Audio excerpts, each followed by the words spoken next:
Laissez-les bon temps rouler. I'm Cheryl Lucky reporting live from the Bayou State Studios.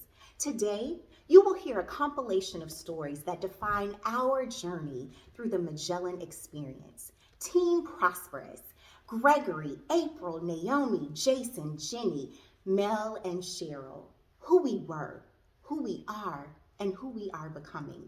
From our eulogies to the river of life to courageous conversations and everything in between. These are our stories. Greg, I'm kicking it off to you. Good evening, ladies and gentlemen. This is Gregory Parrish reporting live from the world-famous Las Vegas Strip, where we had early access to this weekend's branding convention, hosted by branding extraordinaire Joe Johnson. And when I tell you, this convention opened my eyes to the world of branding. I learned so much from the few minutes that we had access. Some of the things I took away from the convention was, what is branding? Which is simply the public's perception of you. Secondly, we discussed how to rebrand yourself. We've all seen in the news lately where companies kind of got in a little bit of trouble and they had to rebrand themselves. And lastly, but surely not least, how to protect your brand. How to make sure that your brand is a household name, always in the good light.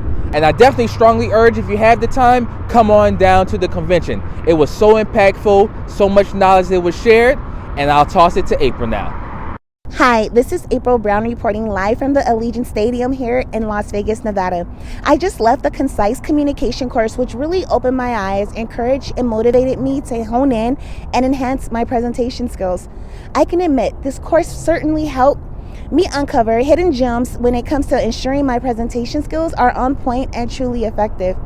A few helpful tips that I did receive while in this course is: number one, ensuring when I am presenting that I am as effective as possible. For example, does my subject have a point? Do I have concrete pieces of evidence that support my point? Am I using acronyms that many people will not be familiar with? When presenting to a group of people, I have to consider the fact that this group of people may or may not be familiar with what I have to say. I have to keep in mind that I can ensure I provide detail, but not too much detail, because that could be harmful for my presentation as well. Maybe this group of people were forced here by their supervisor or their manager to attend. I should focus on creating buy-in or give them a reason to even listen to what I have to say. My goal going forward is to take the time out and actually prepare for my presentation. I want to think of presenting in front of people as something pleasant and not so nerve-wracking. We are all human and are allowed to be nervous and hesitant to speak in front of an audience. But as long as we show up intentionally with concrete evidence, our presentation will be effective. Again, this is April Brown reporting live from the Allegiant Stadium here in Las Vegas, Nevada. Now let's hear from Naomi. Hi, my name is Naomi Norwood, coming to you from Las Vegas. I'm going to be speaking about the eulogy assignment. I think, like a lot of you guys, when I got this assignment, I was like, wow, who wants to write their own eulogy? Definitely nothing that any of us think about. But I think once we all started the assignment, we realized how beneficial this is, because we all have a legacy that we want to leave. We all have a purpose in life, and we want to be remembered by everything that we have accomplished. I know me specifically, I have 4 daughters. One second, let me show you them.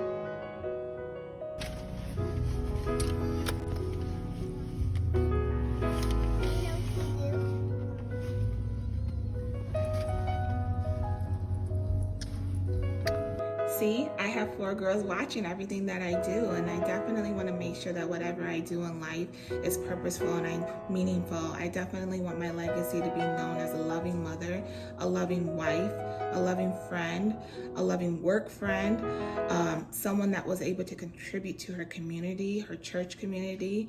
There's so much that I want to do in life, and I want to be remembered for everything that I accomplish. So I definitely want to thank you guys for this assignment. It was beneficial. Definitely have a lot that I still have to work on, continue to set goals, and make sure that my legacy is something great. I'm going to go ahead and hand it off to Jason. Networking has become a great tool to use in your professional and your personal life.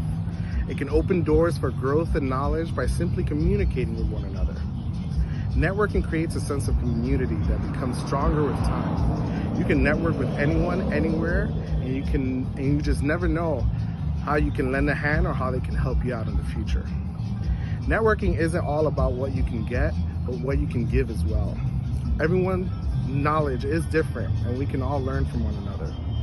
Rejection can happen though, but remember that rejection can lead to a new direction. Not everyone is open to networking, and be prepared to accept and learn from that. Changing your networking approach can help in these situations where a person might be receptive. Let's give networking a chance live. Follow me. Hello, sir. How are you doing today? Doing fine. How are you? I'm doing great. Thanks so much. My name is Jason, and I'm a senior frontline specialist with Capital One. And I'm doing a story on networking. I've been in the field for about 6 years, and I consider myself to be an organized, practical, and dependable person when it comes to my career. What is your occupation, if you don't mind me asking? I'm a diesel mechanic. Wow, that sounds really interesting. Are there any job openings in the future by chance? Yes, we have 3 positions available now. Wow, that sounds amazing. Do you mind if I get your information after our interview? Sure, not a problem. There you have it, folks. Networking at its finest. Back to you, Cheryl. The evolution of professional development by way of personal growth, development, and self-actualization has empowered us to not only navigate our careers, but our individual lives. Emotional intelligence, knowing what to say, when to say, and how to say it, with such a strong self-awareness that you're able to communicate across differences absent of judgment, but using compassion and understanding and reasoning. These are all things that we're able to use not only in our professional lives, but also in our personal lives. Magellan has given us so many tools to go forward with, and we are so thankful to everyone who has put together this program. Class of 2021, we're the best.